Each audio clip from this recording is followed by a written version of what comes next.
Donald Trump continues to name his cabinet appointees for his cabinet positions in his transition plan for the new government. And the latest has the left absolutely melting down because of the clip that I'm about to show you. Pete Hegseth, Trump nominated to be U.S. Secretary of Defense. And here is what our good friend Don Lemon has to say about it. Then I'll tell you why Lemon is a liar. Check this out. Must have been hacked. And then I saw this.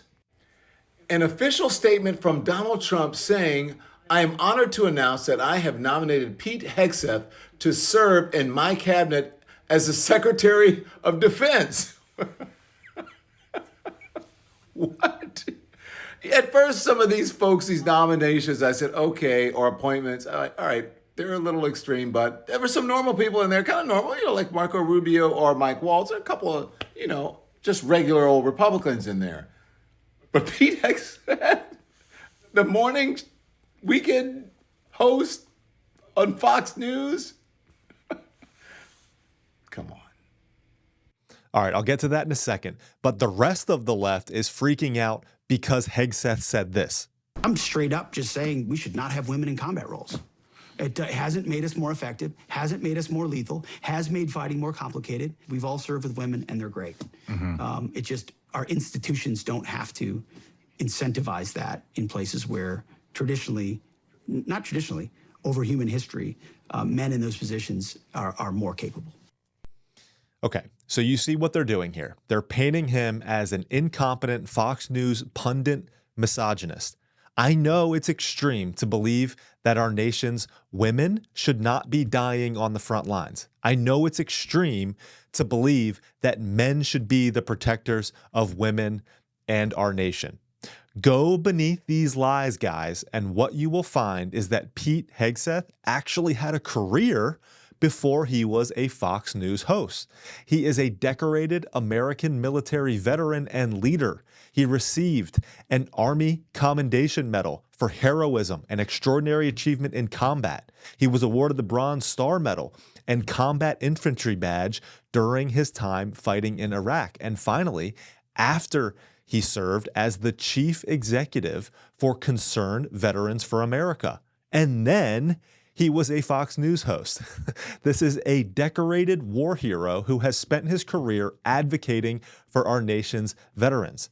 Finally, listen to this. He just might be the right man for the job.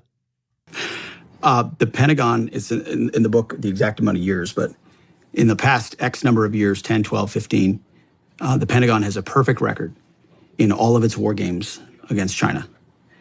We lose every time inside the Pentagon war games. We know what our real capability. You see, we didn't even get to this part of the war on warriors. I mean, the military-industrial complex, the way we procure weapon systems. We're always the way our system works, the way our bureaucratic system works, where the speed of weapons procurement works. We're always a decade behind in fighting the last war, whereas China, we have what did Rumsfeld say? You go to the war to the army you have. We have the army. China's building an army specifically dedicated to defeating the United States of America. That is their strategic outset. Take hypersonic missiles. So if our whole power projection platform is aircraft carriers and the ability to project power that way strategically around the globe, and yeah, we have a nuclear triad and all of that, but a big part of it. And if 15 hypersonic missiles can take out our 10 aircraft carriers in the first 20 minutes of a conflict, what does that look like? Yeah. I mean, and if they've already got us by the balls economically, which you pointed out very well, with our grid, culturally, there's plenty of elite capture going on around the globe. I mean, and then microchips and everything. Why do they want Taiwan? They want to corner the market completely on the technological future. We can't even drive our cars without the stuff we need out of China these days. I mean, they have a full spectrum, long-term view of not just regional but global domination, and we have our heads up our asses. Getting our heads out of our asses is definitely something that we need to do up and down the government.